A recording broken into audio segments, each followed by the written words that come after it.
Ser Podcast. Las 8 de hoy por hoy en Ser Podcast.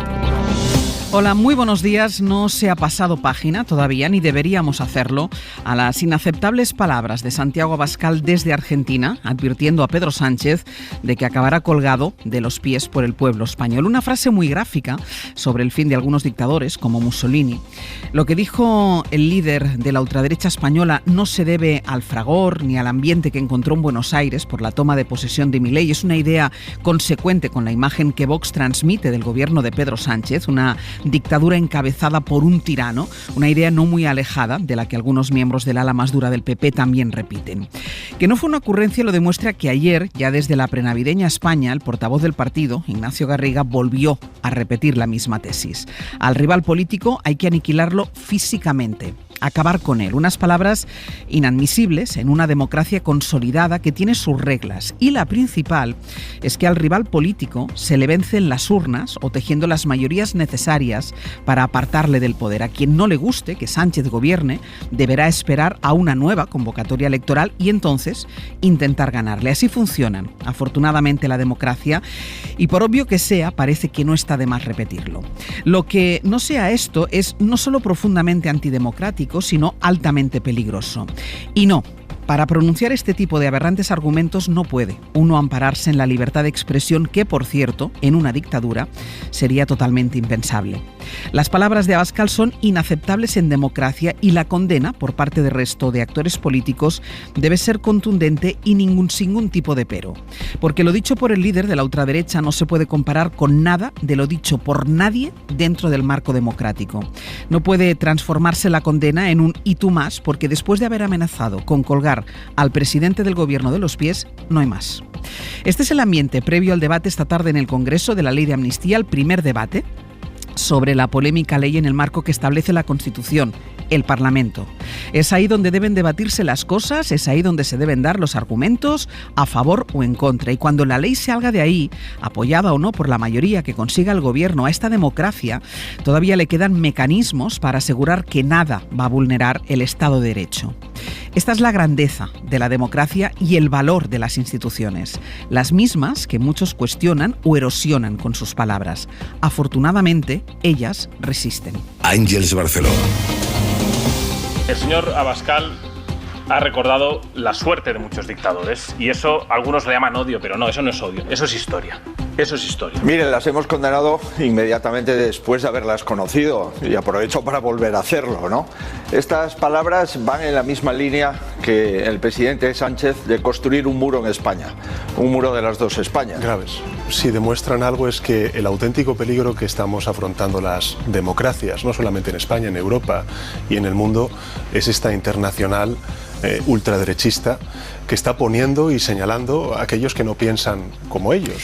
Con los ecos de la frase que pronunció Santiago Abascal, el Congreso afronta esta tarde, como decíamos, el primer debate parlamentario de la amnistía. Es la primera ley que llega al Congreso en esta legislatura para que el Parlamento la tome en consideración. Eso es lo que se va a votar hoy. No estará Pedro Sánchez, que recibe al rey Abdalá de Jordania y luego viajará a Estrasburgo. Sastre, buenos días. Buenos días, Barceló. Eso mientras sigue sin fecha la reunión entre Sánchez y Feijóo. El Partido Socialista ha propuesto 3 días posibles para ese encuentro con Feijóo y plantea una comisión de trabajo con el PP para la que ha designado a María Jesús Montero, a Félix Bolaños y a Patxi López. Inma Carretero, buenos días. Hola, buenos días. El caso es que el debate de hoy, que medirá el grado de distancia entre el gobierno y la oposición, llegamos con más decibelios todavía.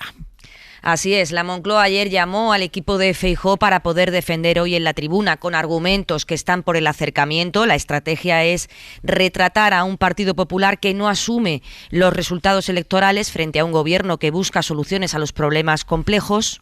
Tenemos 4 años por delante, que la política no puede ser el estar en el berrinche perpetuo y permanente, y creo que tenemos que abrir espacios para el acuerdo y el entendimiento entre las dos principales formaciones políticas del país. El presidente estuvo anoche en Telecinco hablando de achicar el espacio del recelo y del odio y haciendo pedagogía sobre la amnistía y la convivencia. Hoy no irá al Congreso, va a ser Patxi López quien defienda la constitucionalidad de la ley, la garantía del principio de igualdad.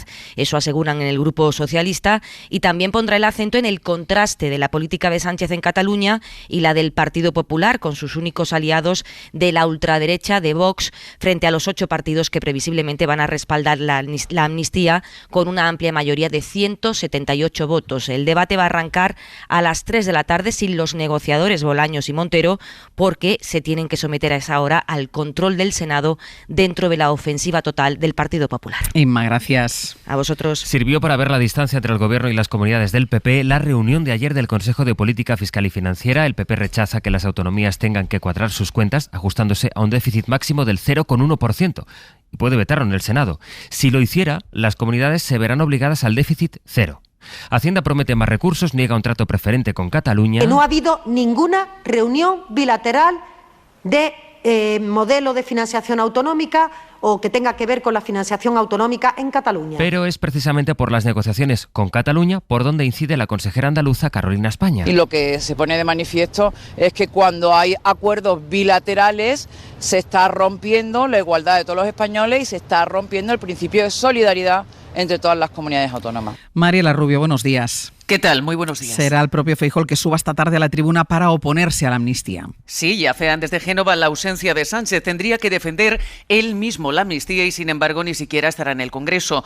Yo subiría a la tribuna, decía ayer Feijóo, porque esconderse sería de cobardes. Por su parte, el portavoz del partido, Borja Sémper, auguraba un debate bronco porque el PSOE, decía, buscará tapar con ruido los silencios clamorosos sobre las negociaciones con los independentistas. Patxi López va a tener un discurso el propio del que tiene la radicalidad del converso.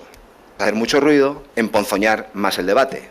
Pues con nosotros pincharán en hueso. El señor Feijóo va a tener un discurso serio, de fondo, en el que explicará por qué la ley de amnistía es mala para España. Es un despropósito nacional y es una vergüenza internacional. El PP y Vox Ángels llegan a este arranque de la tramitación parlamentaria de la amnistía en pleno enfrentamiento entre ambos partidos, y también Santiago Abascal subirá hoy a la tribuna para defender la posición de su grupo. Hasta luego, Mariela. Hasta luego. Estuvo anoche en Hora 25 la nueva ministra de Sanidad, Mónica García. Le preguntó a Aimar si con ella en el ministerio debería estar preocupada la sanidad privada. No, en absoluto. Yo siempre he tenido mucho respeto a la sanidad privada como tal. La sanidad privada, pues tiene su negocio. Lo que yo sí que he criticado desde muchas veces, y en concreto en la Comunidad de Madrid, son esas fórmulas híbridas que con el dinero público se paga unos determinados beneficios económicos de unas determinadas empresas que la mayoría de las veces no están ni siquiera en España y que al final hacen que sean más caros los procedimientos. No tengo nada en contra de la sanidad privada, dijo. Habló también de la crisis entre Sumar y Podemos, no quiso usar la palabra tránsfugas para definir a los diputados que se han marchado al grupo mixto. No tengo una definición, yo creo que es una definición que la han buscado ellos solos, que se han definido ellos solos. Yo lo que sí que quiero poner en valor es la valentía y la coherencia y la generosidad de Yolanda Díaz y de Sumar. En las últimas horas se han producido nuevas renuncias en Podemos. Esta mañana vamos a responder en el abierto a la pregunta de quién queda frente al partido. Josué Coello, buenos días. Buenos días, Ángels. ¿Por qué se va estrechando el círculo? Sí, es una tendencia cada vez mayor en Podemos y sobre todo se estrecha en una ciudad tan icónica para la formación como es Madrid, donde empezó todo hace una década. Si hace una semana decía adiós el coordinador regional Jesús Santos, ayer dimitían de sus cargos Carolina Alonso, que fue portavoz de la Asamblea madrileña, y Roberto Sotomayor, que fue candidato a la alcaldía en mayo. Todos se van con un denominador común: fuertes críticas hacia la dirección por falta de debate y la poca disposición a ampliar el espacio y pactar con Sumar. Desde la formación, gracias por los servicios prestados. Y a otra cosa, Pablo Fernández, portavoz. En cuanto a la decisión de Roberto Sotomayor y de Carolina Alonso, agradecerles todo el trabajo, toda la labor y todo el esfuerzo que han llevado a cabo en estos años y desearles la mejor de las suertes en el futuro. Les deseamos todo lo mejor. Estas salidas no solo se dan en Madrid, Ángels, también las hemos visto en otras regiones donde la formación tuvo un peso que hoy no es tal. Luego hacemos la fotografía completa, Josué. Hasta luego. Hasta ahora, Ángels. En un momento actualizamos el estado de las negociaciones también de la cumbre del clima de Dubái, país que pretende que la cita acabe sin ponerle fechas ni exigencias a la reducción del petróleo y del gas de momento. Vamos a quedarnos con el pronóstico que sigue dejándonos temperaturas por encima de lo que se espera para un 12 de diciembre, Jordi. Y pendientes de si alcanzamos récord en el sudeste de la península, entre Almería y Alicante. máximas cercanas a los 30 grados también al sur de Valencia. Misma situación en Canarias, con máximas alrededor de los 30, aquí con calima más densa que ayer. Y en el conjunto del país, situación parecida a la de ayer. Aparte de las temperaturas altas, la niebla persistirá gran parte de la jornada en el interior, manteniendo el ambiente frío, y llegan cambios por el noroeste. Ha llovido durante la madrugada en Galicia. A lo largo del día esta lluvia se extenderá al Cantábrico, Alto Ebro y Castilla y León. Y después llega aire frío que los próximos días alcanzará todo el país. En el mapa para entender el mundo. El mapa que nos va a permitir saber cómo será el mundo que viene, si habrá menos energías contaminantes o no van a llegar a tanto las conclusiones de la cumbre del clima que ahora mismo y contra el reloj se están debatiendo en Emiratos Árabes, uno de los países que más petróleo produce. El presidente de la COP, que preside a su vez la compañía energética de ese país, plantea un ambiguo compromiso de ir reduciendo el uso de combustibles fósiles. Europa rechaza unas conclusiones tan descafeinadas y en eso se centran ahora mismo las conversaciones. Javier Gregorio, buenos días. Buenos días, así es, la cumbre del clima de Dubái entra hoy en su último día teórico, bordeando ya el fracaso. Durante toda esta noche, la Unión Europea y los 80 países que siguen apoyando el fin de los combustibles fósiles en Dubái han mantenido reuniones a puerta cerrada para exigir un nuevo texto que incluya la eliminación progresiva, pero el acuerdo está más lejos que nunca ante la dura oposición de la OPEP, los 13 países productores de petróleo, sin Estados Unidos, con Arabia Saudí a la cabeza, y el apoyo durante las últimas horas de la todopoderosa China. Por ahora hay pocas expectativas en Dubái de que se pueda alcanzar hoy un acuerdo, y algunas delegaciones, como la de Greenpeace, anuncia que la cumbre se puede alargar incluso 2 jornadas más. También puede fracasar y pasar a la siguiente cumbre, la COP29, que va a ser, por cierto, en otro país petrolero, Azerbaiyán. De momento se bordea el fracaso, pero no se quiere hablar de él. Gregory, gracias. Gracias a vosotros.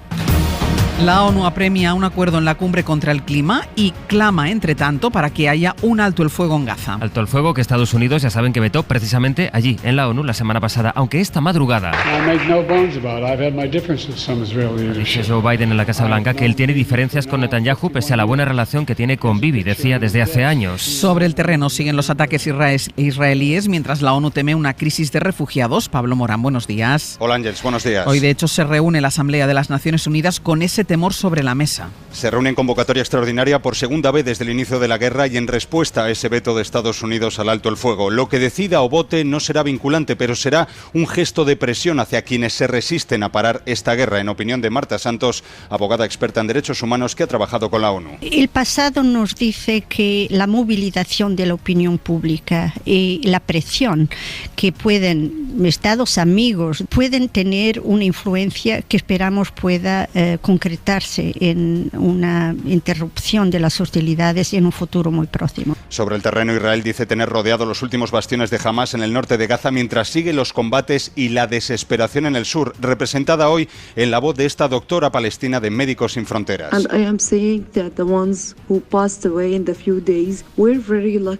Siento decirlo, asegura, pero los que murieron los primeros días de guerra fueron muy afortunados porque no han vivido 2 meses de sufrimiento. Los medios israelíes aseguran que Netanyahu diseña ya junto a Arabia Saudí y Emiratos el futuro de Gaza sin Hamas ni la autoridad palestina. Pablo, gracias. A ti, hasta luego. Hoy por hoy noticias. Ser podcast. Hay un gobierno ultra menos en Europa. Los ultraconservadores polacos han perdido la moción de confianza y Donald Tusk, que fue presidente del PP europeo, será el nuevo presidente del país, lo que deja más solo al húngaro Viktor Orbán. Ángel Villascusa. Donald Tusk, que ya fue primer ministro entre 2007 y 2014, vuelve al poder, enterrando casi una década de gobiernos de ultraderecha del Partido Ley y Justicia, gobiernos que han puesto contra las cuerdas la independencia judicial, los derechos de las personas LGTBI o de las mujeres. En su discurso ante el Parlamento de ayer,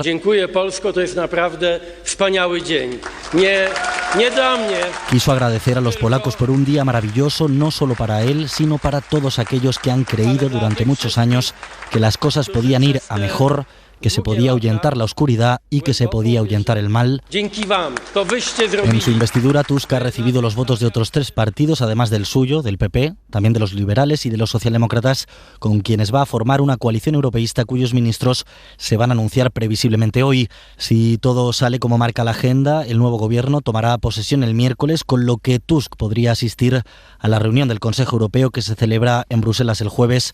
Ursula von der Leyen, la presidenta de la Comisión, ya le ha felicitado y le ha dicho que espera verle en ese encuentro. Le ha felicitado también Alberto Núñez Feijóo, que cree que con Tusk ganan los valores de la Unión Europea. Se da la circunstancia de que Tusk no fue el candidato más votado en Polonia.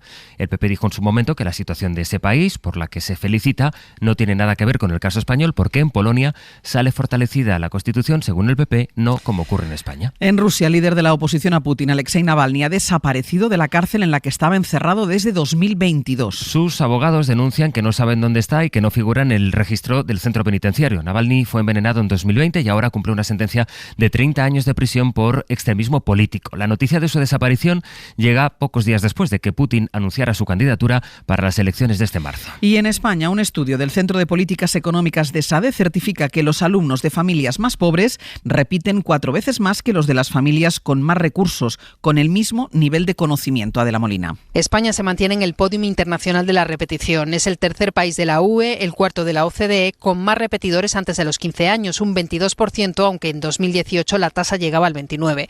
Los autores del estudio apuntan a las facilidades introducidas durante la pandemia para pasar de curso como causa de este descenso y auguran que volverá a subir. También destacan que lo que no hay mejora es en que se penaliza más a los alumnos más pobres, que tienen 4 veces más de posibilidades de repetir que un alumno rico. Lucía Cobreros, una de las autoras, explica por qué ocurre esto. La evidencia apunta en general a implicación parental, sesgos docentes, sesgos del propio alumnado y comportamiento del propio alumnado en su interés, actitud hacia la escuela. El estudio dice también que la caída de resultados del último PISA ha sido mayor de media entre los alumnos españoles que entre los migrantes, aunque la situación varía mucho entre comunidades. Los datos reflejan además un aumento de la segregación de estos alumnos, especialmente en Cataluña, que es donde más ha aumentado.